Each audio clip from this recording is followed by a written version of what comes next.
Welcome, all my freaks and geeks. This is the Nerdgazm Hour podcast. I'm your host, Travis Jones, and we're soon going to be changing the name. That will not be the name anymore.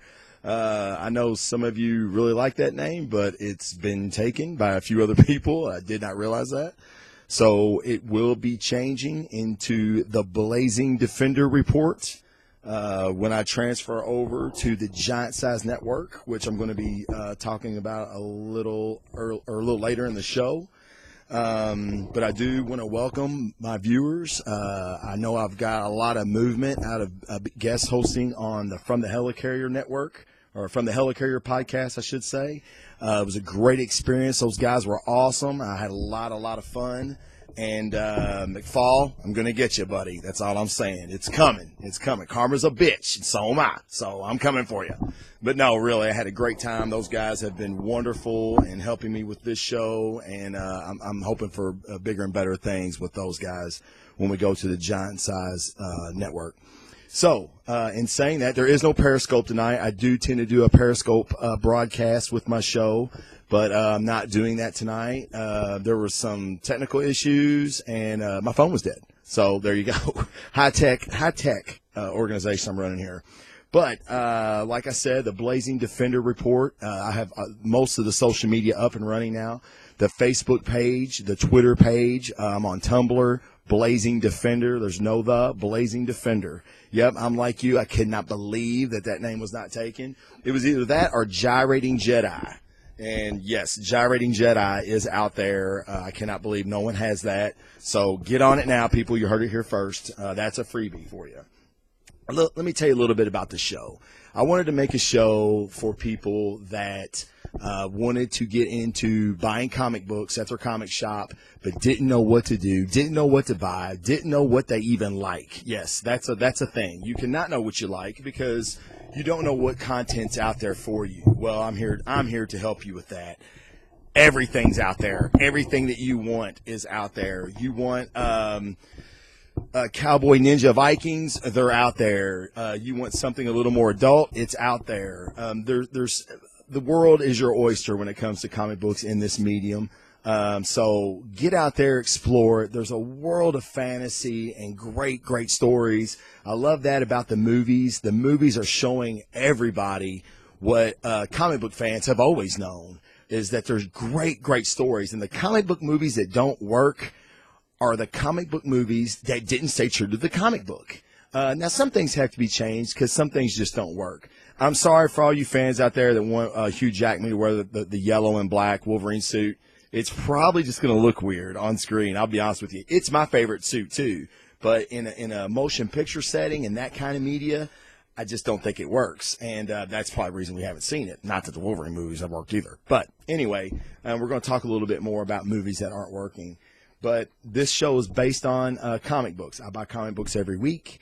And I'm here to tell you what I bought this week, and I'm going to tell you what's up for next week. That's one of the reasons the show's coming to you a little bit later. I'm going to try to either do it on Tuesday or Wednesday. Wednesday is New Comic Book Day. If you did not know that, on Wednesdays you can go to your comic book shop, and all the new books will have dropped for that week. Now, books tend to come out monthly, but comic books come out new every Wednesday, weekly. So, yes, your Spider-Gwen is probably coming out once a month, but, there's going to be a new comic book drop for you every Wednesday. So what I do is I go to the shop, I buy my books that I read, that I buy, and I let you know what I liked out of what I bought. Now, there's some I did not like this week. This is going to be a little bit of different podcast than what I'm used to doing, because I'm going to be a little bit critical on some books this week, which is normally not the case, because I typically like it all. Now, I did say I would not give a Nerdgazm Pick of the Week, which is my book of the week, and I feel like anybody can buy this book. If you've never bought a comic book before, my Nerdgazm Pick of the Week is a book that you can go to the comic book shop and say, hey, I want this book, and you read it, and you will enjoy it. If you like the things that I talk about on this show, I try not to give any spoilers away. I want you to be as surprised and shocked and awed as I am. When you turn the page and something unexpected happens, it's just like in a movie when, the two chicks are making out and, you know, you see their faces and they're kissing each other, and then behind them pops out a hockey mask with an axe, and you know, they're dead. So I want you to experience something similar to that, maybe not on the same scale, but I want you to experience something like that when you read a comic book, and trust me, it's out there. I had a couple of instances like that this week, and it was a bad week for me personally.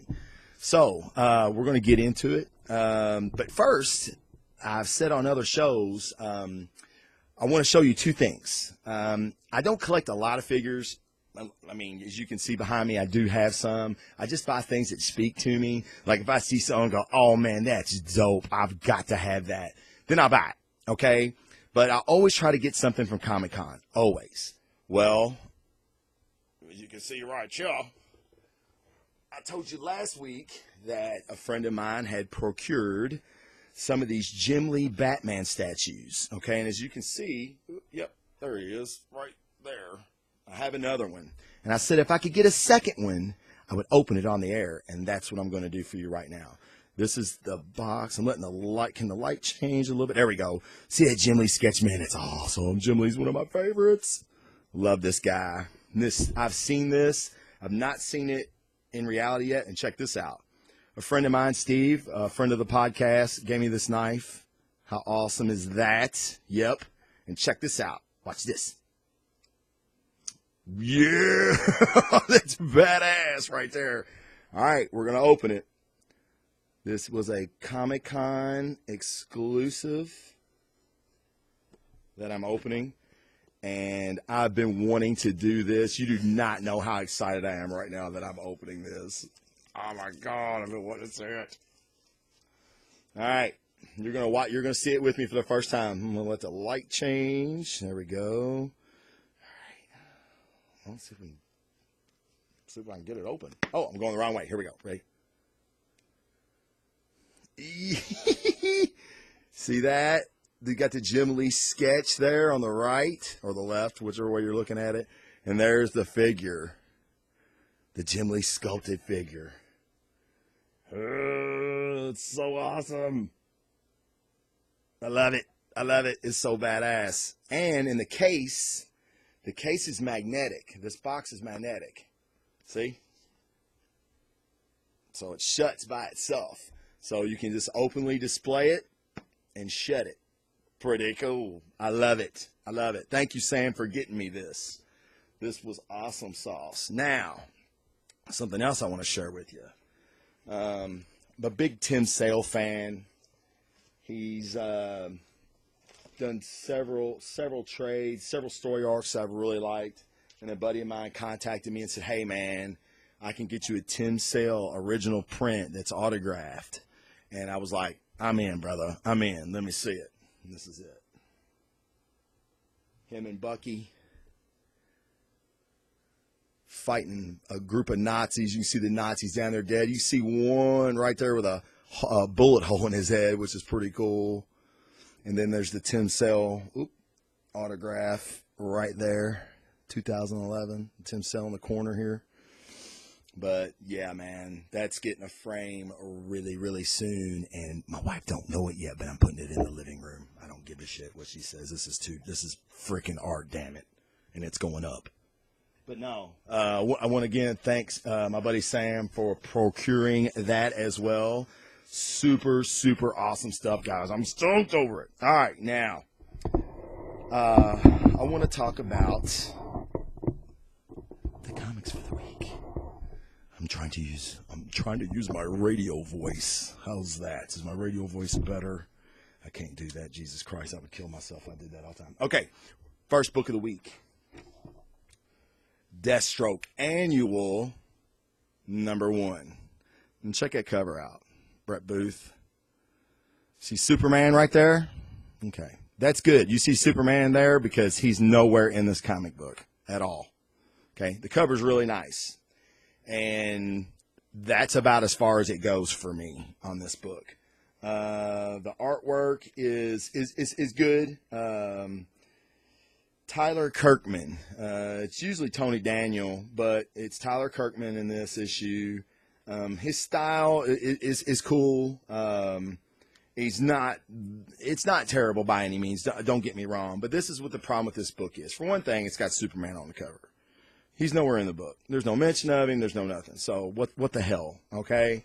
It is an annual, and typically annuals are almost outside of the story arc. Well, this one isn't. Deathstroke has been given a job, an assignment to kill a god called Lapidus.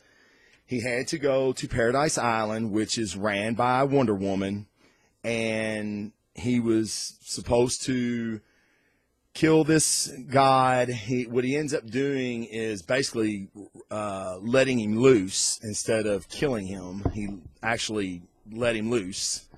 And Wonder Woman and him, first of all, they fought because Wonder Woman's like, you screwed up, pal.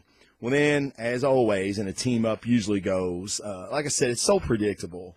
They fight, then they realize there's a bigger fish to fry, so now they have to combine to fight Lapidus, or he's just going to basically kill everything. So one of Lapidus's abilities is he basically flashes his eyes or whatever at him, his gaze, what he calls it, and they go into an own version of their own hell, okay, which Wonder Woman ends up seeing her mother, who's deceased, and all these feelings arise. Wonder Woman realizes it isn't real, and she basically breaks out of her hell. Now, Slade's is a little more intense because he sees his daughter, the Ravenger, and Jericho, which was a daughter and son that basically Slade has done wrong. And I guess it's the guilt coming back at him that makes this his hell. Well, somehow Wonder Woman gets out of hers, gets into Slade's, basically saves Deathstroke's ass, and they end up finding a portal and getting out. It's weird. It's weird. And I hate this because if you've been watching this show, this is a book I buy every month, and I like this. I love Deathstroke. He's one of my favorite DC villains. He's one of my favorite DC characters, let's be honest. He's just badass. And he could be, this book is, for one thing, it's $4.99, so $5. Okay, I mean, there's a lot of a lot of pages in it, but keep your $5. Sorry, I hate to do that, but keep your $5. That's one of the things I want to do on the show is I want to tell you what's good, tell you what's bad. Now you could pick this book up, take a chance on it. If you've got the money to burn, buy it. You may really, really like it. I'm buying Deathstroke right now, so I had to buy it. And it was part of the storyline. I didn't like the storyline when it started. It just kind of started, and it's like there was no build up to it or anything. I don't know. Seems massive in scope, but it's not. And again, there's no Superman, so save your money on that. Keep your $5. It's not worth it. All right, my next one. I read this thing like 3 times, and it's the Guardians Team Up number 8. Okay, now these have usually been pretty good books. Let me get my fingers off of Groot there. Okay. Now, if you're like me, you're going to take a look at this Groot and go, who the hell's that? That's Groot. He's on Silver Surfer's board. Okay? Why does Groot look like that, you ask me? That's a great question, audience. I have no freaking idea why Groot looks like this. I've never seen him look like this. Is it because he's in space? The last few issues he's been in space with Rocket and he didn't look like this. I don't know. Again, the artwork is weird. The artist is Bingle, one word. If you've got a name that's one name, like you're not Bingle Johnson or Bingle Jones or the Cincinnati Bengals, then you better be dope and badass. You're not. Get another name, bro, because Bingle, that's not cool. Now I tell you one thing that he did in this book, and I'm probably jumping ahead, but the way he makes Silver Surfer's board fly. Like, I really liked it because he made it like he was really flying fast, and then boom, he takes a right angle, and then another right angle, and then a left, 90-degree left turn. I mean, it's pretty cool looking. That's the only thing I liked about it. I hated his Groot. His Surfer was okay, but let's be honest, how hard is it? I mean, I'm no artist, and I could probably draw a decent Silver Surfer. It's not hard. So basically, this is what happens in this book. Groot and Silver Surfer, if you've been following the Groot book, they're out in space. They come across a craft that's being attacked. Now, again, let me say that this book's hard to follow, and there's no words in it. I'm going to try to show you. See that? There's no word balloons. There's no dialogue. And that's just one page. They're in space. Okay, I get it. There's no talking in space. Sure. All right. We'll suspend reality for a little bit. Except in this book, obviously. But they come across a ship that's being attacked by other ships. So they go and try to help this ship. And, okay, what if that ship you're helping's not the one that needs help? Now, this is where I get confused. And I read this thing like 3 times. It didn't take long because there's no dialogue. But I was following the panels to try to keep up with it. And the artwork makes it choppy. I'm not going to lie. And what happens is Silver Surfer's outside trying to destroy the ships that are attacking this one ship. Groot goes in and is trying to save people from explosions, trying to get them in escape pods. I guess that's what he was getting in. I don't know. Like I said, it's hard to read. It's hard to distinguish with this artwork. And so as he's doing all that, that's basically the book. Well, then he gets into another ship or another part of the ship. I don't know if he got blown out of one ship and into another one. I have no idea. That's how confusing this book was. But he's in a ship, and he's looking for people to help, I assume, and he finds something that's being held prisoner. And I was like, oh, crap. What the hell just happened? So what I'm saying is that I think it was just a missed opportunity here. I really love this twist. Because Groot, and I don't want to give anything away because you may buy the book. If you're a Groot fan, get it. It was $3, $2.99. No, I'm sorry, $3.99. Yeah, I'm telling you, man, that makes it tough for me. If it was, I don't know. We think, what's $1? But when you're buying a bunch of books each week, it makes a big difference. It adds up because I can not get 3 books and have enough to buy a book that I want. You see what I'm saying? So, I'm a big Groot fan, big Rocket fan, and I'd pass on this. Just for the simple fact that it was hard to follow. And at the end, it's like, it's not what you expect. You're kind of like, ooh, the good guys typically win. Is it a loss? I don't know. Did you actually help a spaceship that was the bad guy? And that's kind of what I got out of it. I'm like, y'all just kind of jumped into the fray, not knowing what was going on. Groot finds this thing being held prisoner. And you're like, wait a minute, why are they holding this thing a prisoner? These things aren't typically bad for what we've seen, but our knowledge of this person or creature is limited. So, like I said, I don't want to spoil anything for you if you get it. I would pass on it. Guardians Team Up, number 8. I'd pass on it. Sorry. Love you, Groot, but, whatevs. Okay, now, to stay on the crap theme. We're going to call this the crap train. We're still riding the crap train, everybody. Just keep on board, and we'll stop and get off on Awesomeville here in a little bit. All right. Superman, Truth and Justice, number 42, by Yang and Romita Jr. If you've listened to this show, you know I'm a big Romita Jr. fan. I love his action sequences, and I like the way he draws facial expressions on people. I think it's pretty good. I remember when I was a kid, I used to think, man, this guy, he's an artist. I could draw that good. No, that was just me being young and stupid. Now I'm just old and stupid. But I've really grown to appreciate Romita Jr.'s artwork. This is not his best work. Sorry, John. I love you. Big fan, big fan. If you ever come to Comic-Con near me and I go, I'm going to wait in line to get your autograph. That's what a fan I am. This is not your best work. And the writing in this is, oh, my God. Oh, my God. I just thought about when I read this book, and that's 8 minutes I'll never get back in my life. And there's a huge reveal in this. And I'm going to tell you, and I'm going to spoil it for you, and you may be mad at me, but that's okay, because this book sucks, and I'm saving you, how much is this damn thing? $3.99. I'm saving you $4, because I'm going to spoil this book for you right now. As you can see, hold on a minute, I'm not really spoiling shit. Look at this. Lois is ripping off Clark's civilian clothes, his civvies, and he reveals the Superman on his chest, okay?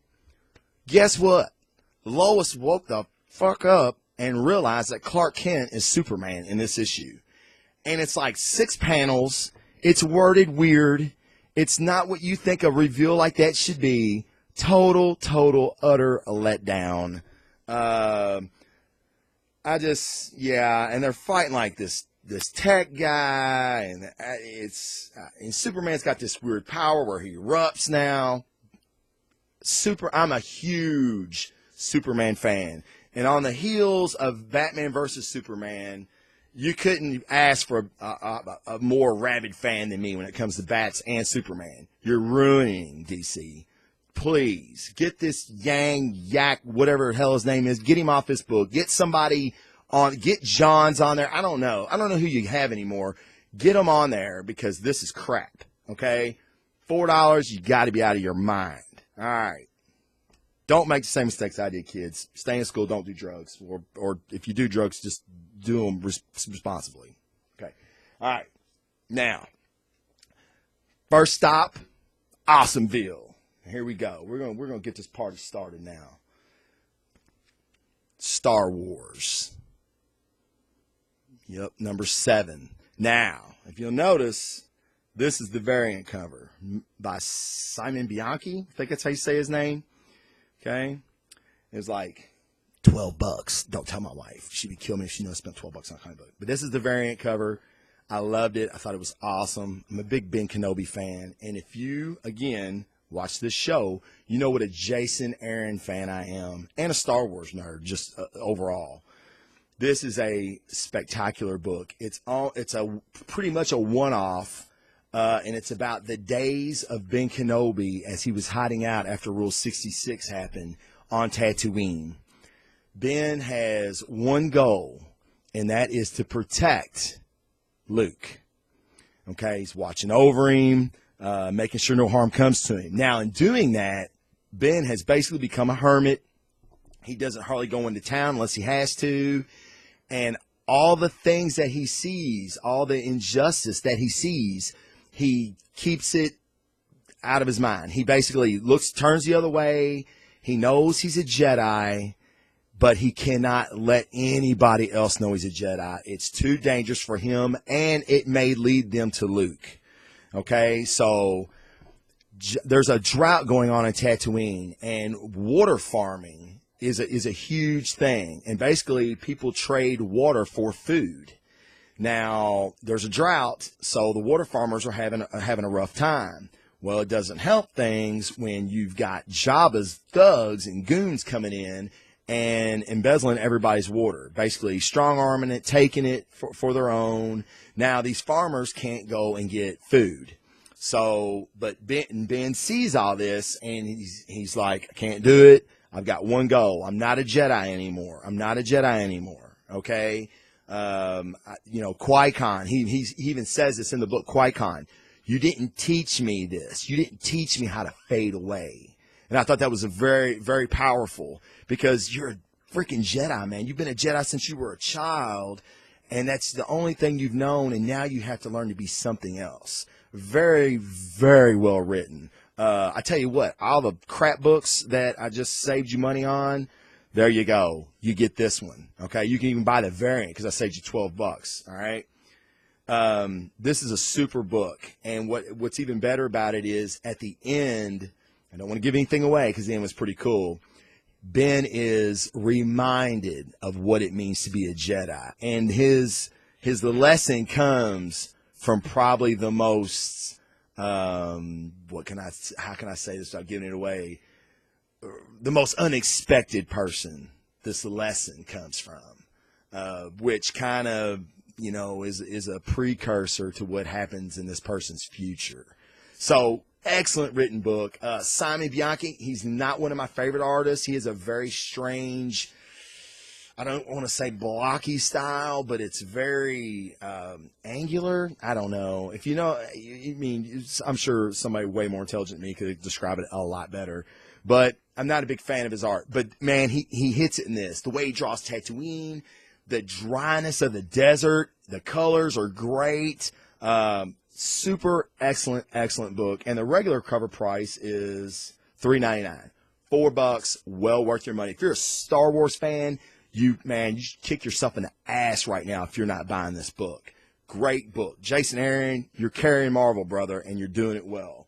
Now, to stay on the awesome train, next book. Now, we're getting into the Battle World stuff, okay? Now, I do this every time I review a Battle World book, and I'm trying to keep them together.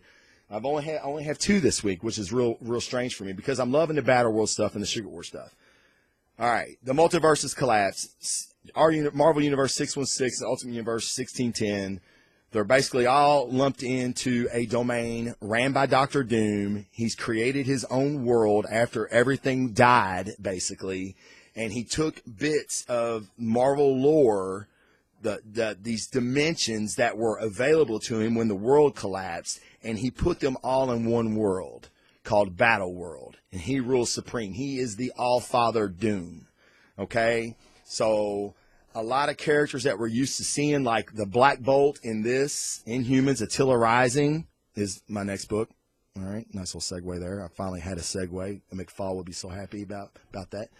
Number 3, this book has been very, very strong. I'm not a huge Inhumans fan, but just the way everything's been written, it's been wonderful. I love it. I think it's done so cool. And what's cool about it is Black Bolt. Black Bolt, not a big fan of the 616 Black Bolt. This Black Bolt, this version of Black Bolt, dope ass. All right, basically there is, to give you a little backstory before I get into this issue, there is a place called the Quiet Room in Battle World. It's a speakeasy bar where you kind of have to know somebody to get in, and it's illegal to travel between domains, just to let you know that. That's one of Doom's big no-nos, is you don't go outside your domain, because he didn't want shit getting around that. Oh, hell, he might not be the Allfather, okay? Okay. Don't want to get off on too much of a tangent with this, which is very easy to do, by the way, because it's so massive and so huge, and there's so many tangents to go off on. All right, I'm stopping there. Okay, so there's this place called the Quiet Room. Now, the proprietor of this Quiet Room is Black Bolt, okay? He's chatty. This Black Bolt speaks, and he's actually the secret leader of the resistance called the Voice Unheard. Is that correct? Let me check my notes. The Voice Unheard. I was right for the first time ever. I'm glad I got this on film. So, Black Bolt's resistance, the Voice Unheard, is going against Medusa's Inhumans. Now, that's in this issue. Doom has sent Medusa to basically find out where this resistance is. She sent in an emissary, a spy. She was kind of found out. Black Bolt kind of went on a humanitarian mission. They were intercepted by Medusa's warriors, her Inhumans, Gorgon and Cast. And there's a big fight that ensues. It's a really, really good. Black Bolt is a really, really badass. And I love it. I absolutely love this. I love his group of resistance fighters. And it's a little bit different than the Inhumans that you may know, because these are different versions of Inhumans. And I'm going to tell you one of the coolest parts of this book was Gorgon has a great moment, which I thought was super awesome, because when do you ever see Gorgon getting a great moment? You know what I mean? And Matt Murdock. Matt Murdock is this, I don't know if he's Scottish or Irish. He speaks with that, like think of Banshee from the old John Byrne X-Men. That's what he talks like, okay? And he's just whooping ass in this issue. And then there's a great moment where one of the Inhumans flashes the room and everybody's blind, and somebody goes, "Oh, I can't see." And Murdock, like real cool, goes, "Welcome to my world." And then he continues to whip everybody's ass. So, I mean, it was just really cool. This is a great book. And at the end, I don't want to give anything away, but Black Bolt and Medusa finally get their square off. And Black Bolt does something to kind of save the rest of his resistance, because the fight is going bad. Like when Gorgon entered the picture, shit got real quick. Well, it didn't go quite like Blackagar thought it would. So I don't want to give nothing away, but at the end, you're like, oh, damn. So this is a very good book. If you're new to Battle World, if you like the Inhumans, if you just like a cool story, man, great artwork, good action, this is your jam right here. The Inhumans, Attila Rising, number 3. So, I mean, you could go back and get 1 and 2 very easy. I don't think it's that popular where it's going to be sold out or anything. So, good book, man. Really good book. I enjoyed it thoroughly, have been enjoying it, and I will continue to pick it up. All right. Now, as bad as this week's been, typically I wouldn't have a Nerdgazm pick of the week. But thank God, or thank Doom, see what I did there, for Jason Aaron. Jason, my man, you are a pimp of pimps. You are a wordsmith. You are a muse to all young writers everywhere and all comic book enthusiasts. Now, Nerdgazm pick of the week. Thor's. What issue is this? 2. I covered it up. 2. So, now, as you can see, Thor's laying there with a Storm Thor and a body outline. All right. Now, I love this book so much, I don't want to spoil what happened last issue. So what I'm going to do is I'm going to say that this book opens with the funeral of a Thor that was murdered last issue. Okay? Now, in Battle World, Doom's police force are Thors. The Thor Corps. How freaking awesome is that? Okay? And I'm not talking just one Thor, 100 Thors. I'm talking maybe 1,000 Thors. I mean, we see a different Thor all the time. So, and there's a bunch of great appearances of new Thors in this book that really get good moments. So what has happened is there are some murders taking place that the All-Father Doom has put an emphasis on getting solved. So that right there tells you these aren't just ordinary murders. And people are even like, why does the All-Father care about these murders? And they're Jane Fosters from all across the timelines. Jane Fosters are being murdered. And most of these Jane Fosters are women. They're law-abiding citizens. Most of them are doctors. Okay, imagine that. And this Thor is, I believe, the Thor from the Ultimate Universe, the 1610 universe. Okay, he and Beta Ray Thor they're partners, and they were put on this investigation to find out what happened. And these two guys are the best of the best. Like, they call the 1610 Thor, they call him the Ultimate Thor. Okay, Ultimate Universe Thor, Ultimate Thor, okay. Because he's so good at solving cases and everything. All right, now this opens with the death of a Thor that is related to our story. The All-Father, Odin, it looks like, is giving his eulogy, and he's talking about this Thor had 32 years of service, and I'm like, whoa, I want to see those stories, you know what I mean? So maybe when Battle World's over and we go back to what's going to be the new Marvel Universe, maybe there'll be some kind of, I don't know, stories about this Thor. Because, man, this would be so awesome, especially if Aaron wrote it. But anyway, so they're all drinking, and they're, yeah, and then they're like, Ultimate Thor, do you got anything you want to say to the deceased? And he's like, I've got one word, vengeance. And he puts his hammer up in the air, and they all go, vengeance, and thunder. It's like, yeah, it's like Vikings, baby. It's so awesome, man. I got so hyped when I seen this. So anyway, so now they're back on the case. So a Thor has died, all right? That's big news, because these dudes ain't easy to kill, as you can imagine. And so all the Thor Corps all around Battle World starts putting the squeeze on everybody. They call them the usual suspects. You got the Sinisters, you got the Hulks and the Badlands, you got the mutants. I mean, they're going after everybody, and they're just basically beating people up like, give me a name, give me a name. What do you know? What do you know? So, well, in doing this, there's an appearance of a dog Thor called Thor. I freaking love that. Thor. All right. So, where are my notes at? Because I've got to get this right. Okay. All right. So, like I said, they're looking for anything to lead them to the murder of their brother. Okay. Well, they find Thur and Throg, which is a frog Thor. I know it sounds fucking stupid, but it's so cool. And like this frog Thor, he's like a forensic guy. He's kind of like blood splatter expert, coroner type fella, or type frog, I should say. and they find another body. Now, his DNA, and Thor found the body because he sniffed off a femur of another dead Jane Foster. Okay, so he found this body. It'd been dead several weeks. All right. Well, and so they call Ultimate Thor in. They're like, look, man, you need to see this. So like little Frog is riding on Thor's shoulder. It's pretty cool.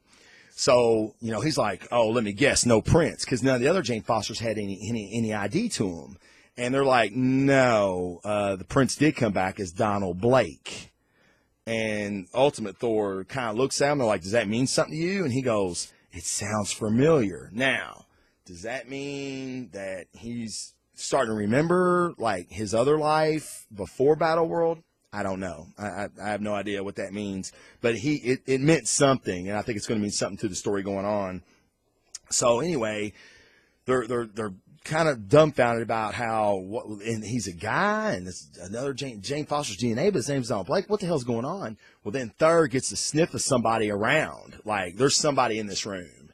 And Thor goes after him, okay? Well, Ultimate Thor ends up tackling him and finding out that they have a new suspect in town. And there's something else that happens before all that, and I cannot tell you because it's so cool. All right, I'm going to tell you. We've all been wondering where our Thor is, the 616 Thor, the Unworthy. Well, he's investigating this too. He's investigating the death of the Jane Fosters. He's basically telling Ultimate Thor, back out of it. You ain't ready for this. And so Ultimate Thor and Thor the Unworthy have a little scrap. Yep. What I haven't told you was enough for you to buy this book, then just don't buy it. Don't watch the show anymore. Don't buy comic books. Just, read Eat, Love, Pray and 50 Shades of Grey the rest of your life. I don't care, because this book is every comic buyer needs to buy this book. Even people that don't like mainstream heroes. I know you're out there. I know you turn your nose up all the mainstream heroes. That's cool. But goddamn it, I know you love good stories, and this is a great story. This is a murder mystery. This is something so far outside the box that I've seen Marvel do in a long time. It's a cop drama with Thors. I mean, come on, man. It didn't get any better than that. And you got the best writer right now going with Jason Aaron writing this book. So, again, $3.99. It's only on the second issue, man. Go out and get both of them and read them. You're going to love them. I don't know where this is going, but you're going to love these books. Trust me. All right, Nerdgazm Pick of the Week, Thor's number 2. Okay, now, something different for the show, and that's kind of the reason I'm changing the date that I air it, is I went to the comic shop today. Today's Wednesday, and I've got a stack of books to read. And I'll give you a preview of a front runner for the Nerdgazm Pick of the Week next week. And just for all the people that know that I am going to the Blazing Defender report, I will still keep the Nerdgazm Pick of the Week. So that's not going to change. Now, front runner, this came out today, Civil War number 2. And if you see that right there, that bridge, that is the Divide. And I'll tell you more about that later. And then there's Cap's shield down there that's cracked. Okay? Now, this is the variant cover. It's $8. This is one of my, I was a big Civil War fan, and Cap Iron Man. I mean, come on, Cap's my guy. So I bought the variant. I thought it was really cool, really nice looking variant. All right. Basically, in this book, I don't have any notes on it, and I just read it, so it's kind of fresh in my memory. You have the Blue, which is ran by Cap. Only 2 rules. You don't cause trouble, and you have your freedom. There's no registration act or anything like that. And then there's the Steel, which is Iron Man's group, and they are actually the domain is segregated by a literal divide, a crack in their domain. And that's where this bridge comes in, okay? And there's people that live on this bridge, and these people are kind of like the people that didn't want to go either way. So they kind of have their own set of rules, I assume. We don't know much about the divide, only that a lady named Miriam wanted to get Stark and Steve together to have peace talks. This all happened in issue 1. I'm just recapping issue 1. Okay? Something happened at the end of that broke off peace talks, and now it looks like Cap and Tony are going to go back to war again. I think the first war that they had was basically what started the divide, the huge crack in the domain because of the battle was so fierce. Now, you've got different heroes, and I know people that watch the show think I'm not a Spider-Man fan. I like Spider-Man a lot, and I love him in support roles. And he is on the blue side. He's on Cap's side. He's almost Cap's right-hand man. And this is a different Peter Parker than what we're used to. This Peter Parker is more soldier, more yes, sir, more we need to go get him, sir. He's very aggressive. And if you read issue 1, you kind of know why. Peter, as we know Peter Parker is in any timeline, he's always has some drama going on. And he does in this too. I don't want to give anything away in case you pick up the first issue, and you should. I think this is going to be a very, very good series. But anyway, Cap and Tony are both looking for the culprit that initiated the end of the peace talks in issue 1, which was a big deal. Like I said, I don't want to give anything away, but something really bad happened, and they're looking for the person responsible. So, and they're both kind of looking at each other. And Tony kind of figures something out by piecing together the timeline of everything that has happened since the war, since the very first war. Now, this Tony is he's gray, and our Steve Rogers is old Cap. I mean, he's big, buff, still looks good, still obviously has a super soldier serum, not like our Captain America from 616. So.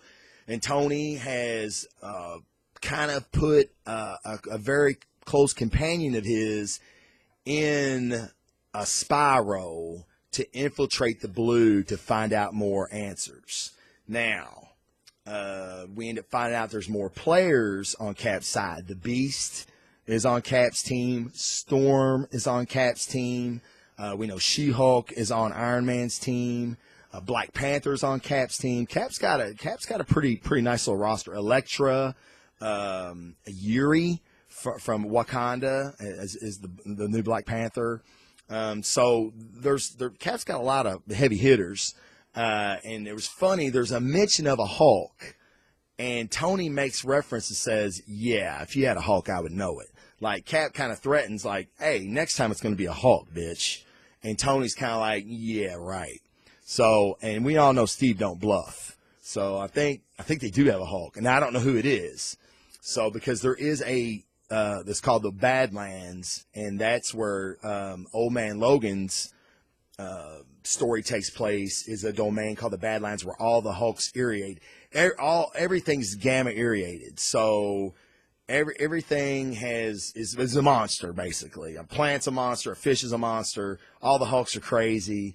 But there's something behind all that, too. That's a different story. I don't want to get into it. But that just shows you all these Battle World stories and all these Secret War stories, they're intertwined. They all kind of touch one another. The more you know about the other places, I think the more it'll give you in your story that you're reading. But it's not necessary. I don't feel. But I read a lot of it. So maybe it does. Maybe someone that didn't know anything about Battle World reads this. They're like, what the hell's going on? But it's still Cap, it's still Iron Man, it's still the characters that you love. It's only in the second issue. So, again, you can catch up, man. And it may not be the Cap and Iron Man that you remember, but it's still Cap and Iron Man at the core. And that's the difference between all these different versions of characters that we're seeing in Battle World. They're still at the core the character that we know and love. So, Civil War is really good. Now, quickly, I want to go through and show you what's going to be up for review next week. And we have something I've really been enjoying, Future Imperfect. Okay? And that looks like the Maestro going against, I don't know who the hell that is, but it looks pretty badass. I love Greg Land. Greg Land is a great artist. And this has been pretty good. Maestro's running his own domain in Battle World. To give you a brief synopsis, I've really liked this a lot. The Guardians from Nowhere. Now, as you can see, Yotat. That's new. I've Googled it. That's new. I'll even try to do it backwards to see if they were trying to like pull a fast one on me. Have not seen this dude before, and he's laying over Drax. This has been a very, very good series. See your Drax down there getting beat up. You got knocked out, Drax. All right. This is number 2, Bendis and Mike Deodato. Deodato kills it. Deodato is awesome. I know a lot of people don't like Bendis. I like Bendis as a full storyteller. His single issues, sometimes he gets wordy. Sometimes he gets a little, I don't know, staggered, choppy. I don't know what the right word is. But I know a lot of people don't like him. But I like the way he fleshes out a story from beginning to end. So buy it from Mike Deodato. And if you like the Guardians. All right. Ultimate End number 4. We see Spider-Man there. For all you people that don't think I like Spider-Man, I bought a comic book with him on the cover. What's up? What's up with that? Now, is that Miles? That looks like Miles. That's probably Miles Morales and not Peter, which Peter is in this issue. Okay, Parker is in this issue. Now, one of my favorite books, Darth Vader. This book has really brought Darth Vader back to being a badass. Just like why he's one of the top villains in all genres, movies, comics, whatever. That's the reason he's one of the guys that should always be in your top 5. This guy's a ruthless. No Anakin in this cat. This is Darth Vader. He's going to force choke your ass. All right. The next book I've really enjoyed this run so far, Groot. See, and that's Groot and Silver Surfer. Now, in his last book, him and Rocket were on their way to Earth. Craziness ensued, as it always does with these two. As Groot is looking for Rocket through space, he runs into Silver Surfer, and I think that's where that team-up book came from. Let's hope this one's better. This has been a good book, so let's hope that continues. One of my DC books that I continually like, I just wish they had better artists on it, is Injustice, Gods Among Us, based on the video game. Now, this is year 4. As you can see, that says year 4. Number 7, that's issue 7. It's a pretty cool cover because Batman and Robin are against each other in this series, and that's Damian Wayne, okay? Not Jason Todd or Dick Grayson or any of those. Kind of set in a different universe, but this has been a consistently good book. The art's just crap. All right, now, I went and bought another Guardians team up, and I did it for my viewers. I did it for my peeps. Guardians team up. And you know who that is? That's Star-Lord and Spider-Man. So, there you go. I bought another book for Spider-Man fans. This looks like it's going to be really cool. I like the Guardians team ups for the most part. All right, and now a book that I really enjoy. If you like mindless violence and just snappy banner, this is your jam right here. The Midnighter, number 3. If you're not familiar with the Midnighter, you should be, because he's a badass. I mean, I love this guy. He's Wolverine with less morals, if that tells you anything. Okay, it's been a very good book, very good. It's always on my pull list. Now, Jupiter Circle. I'm going to let the light change on that so you can get in there. This is a variant cover, just a regular variant. It's kind of like a sketch. It's pretty cool. Frank Quarterly, he's a phenomenal artist. And Mark Miller, who, like Jason Aaron, is one of my favorite writers of all time. He's done phenomenal work. Jupiter Circle has left me a little wanting the last few issues. I love the issues that he tackles. It's just not giving me that wow factor that I'm used from Mark Millar. But the artwork is really good. And I can't pronounce that guy's name. Gianfranci? I don't know. That's about as much as French as I get. So, Jupiter Circle, I'll review it next week and tell you. Now, this one I'm really hyped about. I almost read it and gave you a review on it tonight, but I just didn't have time. Check that out, man. That's badass. Age of Apocalypse. For all you X-Men fans, I know you know about the Age of Apocalypse. This is a realm in Battle World. Now, if you collected comic books in the 90s, the late 90s, you know about Age of Apocalypse. This right here should be enough to get you in the comic book shop, okay? It's all the characters from Age of Apocalypse, and it's drawn by Geraldo Sandoval. Geraldo Sandoval's amazing. If this cover right here doesn't tell you anything, if you like Joe Madureira, if you know who that is, he's kind of like bigger into video game designing now, but he's a rock icon in comic books. His art is crazy. It's wild. His guys are jacked up, steroid veiny, and just his action scenes are incredible. His development, his landscape design. I can't say enough about Joe Madureira. Geraldo Sandoval might be better than you, Joe. Just saying. I'm just saying. I don't, if someone's going to start the controversy, it might as well be me. You heard it here on the Nerdgazm Hour, the Blazing Defender Report. Sandoval versus Joe Madureira. That would be awesome to see. But anyway, I'm really hyped for this book. I loved Age of Apocalypse, and I love Sandoval. So really, really hyped to read that. All right, now that's all the books that I bought this week. And the only other thing that I want to talk about, I'll have reviews next week, of course. The only thing I wanted to talk about is, oh, man, I was kind of heartbroken. I just have a little bit of movie news, and then I'm going to do some shout-outs, and that'll be the show. But I seen the Fantastic Four opens tomorrow, and I won't get a chance to see it tomorrow night, so I'm going to go Friday. And I noticed I was just going to the gym. I was waiting on my partner, and I was like, I'm going to see what Rotten Tomatoes is giving. I know they've already got a review. 18% for Rotten Tomatoes on the new Fantastic Four. Now, I ain't going to lie. I was kind of taken back by that. And then I thought, why? I always knew it was probably going to suck.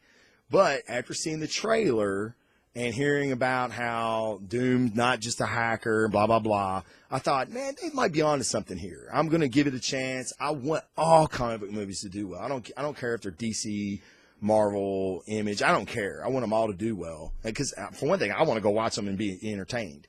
So I was really disappointed to see that. But then I thought, why? Sony, they're screwing it up again, evidently. But we'll see. Not all reviews are good or what you would think they would be. I typically like Rotten Tomatoes. They're usually pretty spot on. They were with Ant-Man. They were with Age of Ultron. Actually, they might have gave Age of Ultron a little better review than I did. So they're usually pretty spot on. So I'm really bummed about that. But I am going to go see it. I will have a review next Tuesday or Wednesday whenever the show goes on. So stay tuned for that. And one more thing I want to talk about before I get off here is there's a lot going on when I move over to the Giant Size Team Up Network. There's going to be a lot of shows for you. It's not just this show about comic books. These are just some of the shows. Okay, you're going to have Panel by Panel. You're going to have Come and Play, which is Klotz's show on board games, Hero Clicks. He's a big gamer. He's going to do some video game stuff too, so I'm real excited for that. It's called Come and Play. I believe it's Come and Play. Klotz, correct me if I'm wrong. I apologize. You got From the Helicarrier, which is the flagship, the one that got everything started. It's basically a podcast about Marvel's Avengers Alliance, and now that they're expanding, it can be solely about Marvel's Avengers Alliance. If you're a big comic book fan, you like mobile games, this is a great game for you. I say mobile game. I play it mobily on a Puffin app. It's a flash-driven game, so it's a little hard to get into. It's kind of grindy, I'm not going to lie, but if you can hang with it, it's worth the payoff. I love it. I play it every day, religiously play it every day.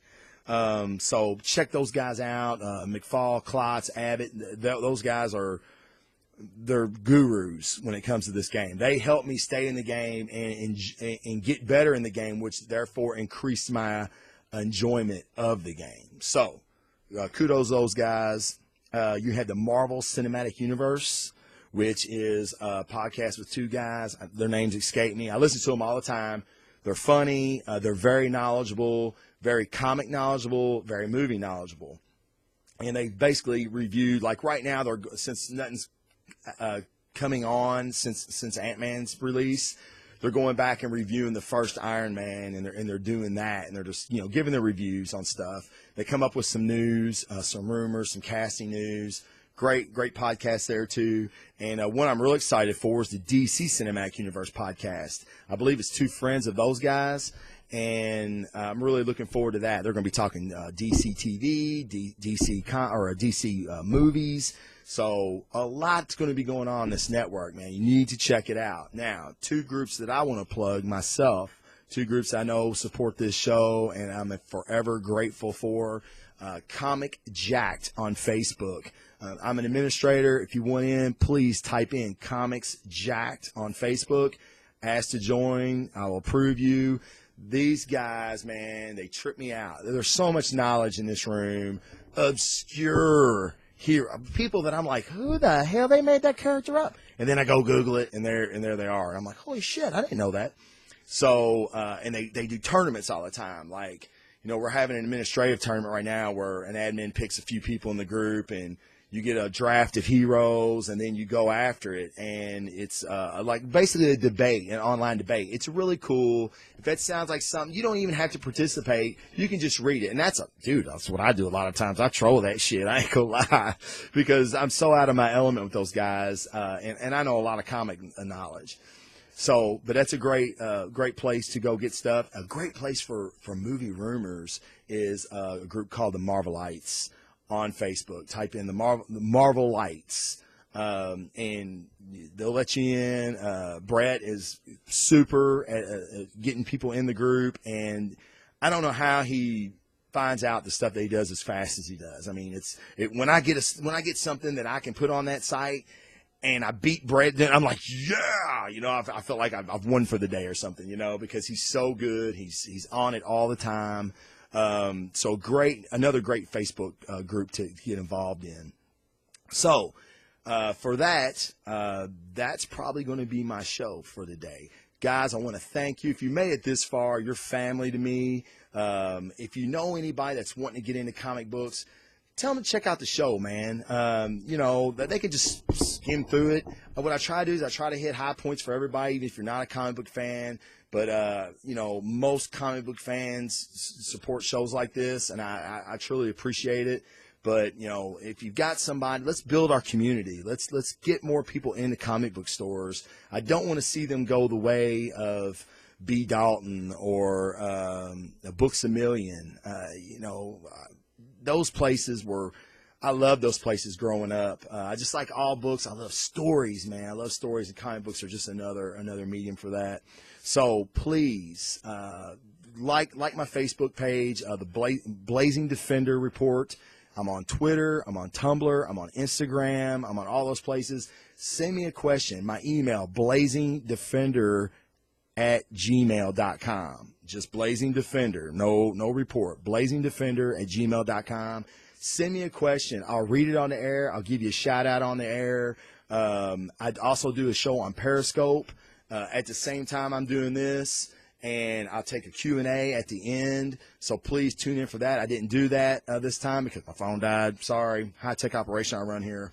But please get the word out. Let's grow the community. This is a nerd's nirvana right now. So let's get in. Let's enjoy it. Let's all enjoy each other and enjoy the wonderful books, movies, comics, games. Let's get out there and enjoy that stuff, man. So, all right. And for that, the Blazing Defender Report is out.